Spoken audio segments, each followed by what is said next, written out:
मराठी माणसांची number 1 choice Marathi matrimony.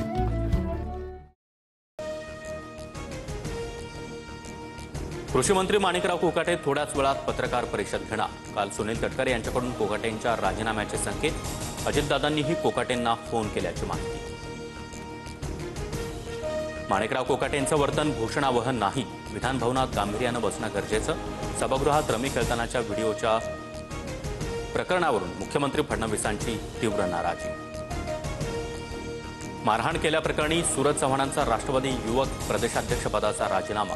मारहाणीचा video viral झाल्यानंतर अजित पवारांची कारवाई। लातूर मारहाण प्रकरणात तटकरेंना देखील आरोपी करा। मारहाणीत विजय घाडगे यांच्या डोळ्याला गंभीर दुखापत। मनोज जरांगेंची मागणी। हनी ट्रॅप प्रकरणातील आरोपी प्रफुल्ल लोढाविरोधात बावधन पोलीस ठाण्यात बलात्काराचा गुन्हा दाखल। पतीला नोकरी देतो सांगत इच्छेविरुद्ध शारीरिक संबंध ठेवल्याचा आरोप। प्रफुल्ल लोढाचे सर्वांसोबतच फोटो। विरोधकांनी हवाबाजी न करता हनी ट्रॅपबाबत पुरावे द्यावेत। आरोपांवरून मुख्यमंत्री फडणवीसांचं प्रत्युत्तर। प्रफुल्ल लोढा छोटा मासा मोठा मासा मंत्रिमंडळात। हनी ट्रॅपमध्ये अडकवलेल्या 4 महाविकास आघाडीच्या खासदारांना सावध केलेलं। ट्रॅप कुठे लावलेले हे मी सांगू शकतो, संजय राऊतांचा दावा। उपराष्ट्रपती जगदीप धनखड यांचा राजीनामा। आरोग्याच्या कारणास्तव धनखड यांच्याकडून पदाचा राजीनामा। तर हरिभाऊ बागडे यांचं नाव उपराष्ट्रपती पदासाठी चर्चेत, सूत्रांची माहिती। सप्टेंबरमध्ये दिल्लीत मोठी घडामोड होणार, त्याचीही पहिली विकेट। जगदीप धनखड असे मैदान सोडणारे नाहीत, संजय राऊतांचा दावा। नाशिक हनी ट्रॅप प्रकरणामध्ये अधिकाऱ्यांच्या अंतर्गत चौकशीला सुरुवात। अधिकाऱ्यांचे कॉल डिटेल्स तपासले जाण्याची शक्यता। हॉटेल व्यावसायिकाच्या जमीन व्यवहारांबाबत सखोल तपास होणार, सूत्रांची माहिती। महापालिका निवडणुकीसाठी भाजपची रणनीती। प्रत्येक आमदाराची 5 कामं होणार। तर ठाकरे बंधूंच्या युतीनं काय होऊ शकतं यावर फडणवीसांनी आमदारांची मतं जाणून घेतली। राज्य सरकारच्या त्रिभाषा धोरणाला केंद्राकडूनच चपरा। इयत्ता पहिलीपासून 3री भाषा सक्ती कराच असं नाही।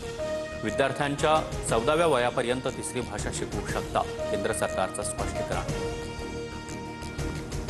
मुख्यमंत्री देवेंद्र फडणवीस वाढदिवसानिमित्त गडचिरोलीत कार्यक्रमांना हजेरी लावणार। तर विश्वासाचा हात असू दे, मैत्रीचा सहवास असू दे, देवेंद्र फडणवीसांच्या वाढदिवसाला एकनाथ शिंदे यांचं ट्विट करत शुभेच्छा।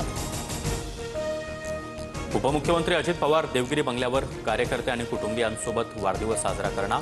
दादांच्या वाढदिवसानिमित्त पुण्यात कार्यकर्त्यांकडून बॅनरबाजी। संतोष देशमुख हत्या प्रकरणी आज बीडच्या विशेष मकोका न्यायालयामध्ये सुनावणी। वाल्मी कराडच्या दोषमुक्तीच्या अर्जासह आरोपींच्या संपत्ती जप्तीसाठीच्या अर्जावरही आज निर्णय। हसन मुश्रीफ कोल्हापूर जिल्हा बँकेचे अध्यक्षपद सोडण्याच्या तयारीत। सांगलीमधील कार्यक्रमात मुश्रीफांचं सुतोबाज। एकाच घरात जिल्ह्याची पदं नको, मुश्रीफांचं मत। साताऱ्यात एकतर्फी प्रेमातून माथेफिरू प्रेमवीराचा अल्पवयीन मुलीवर हल्ल्याचा प्रकार। तरुण सातारा शहर पोलिसांच्या ताब्यात।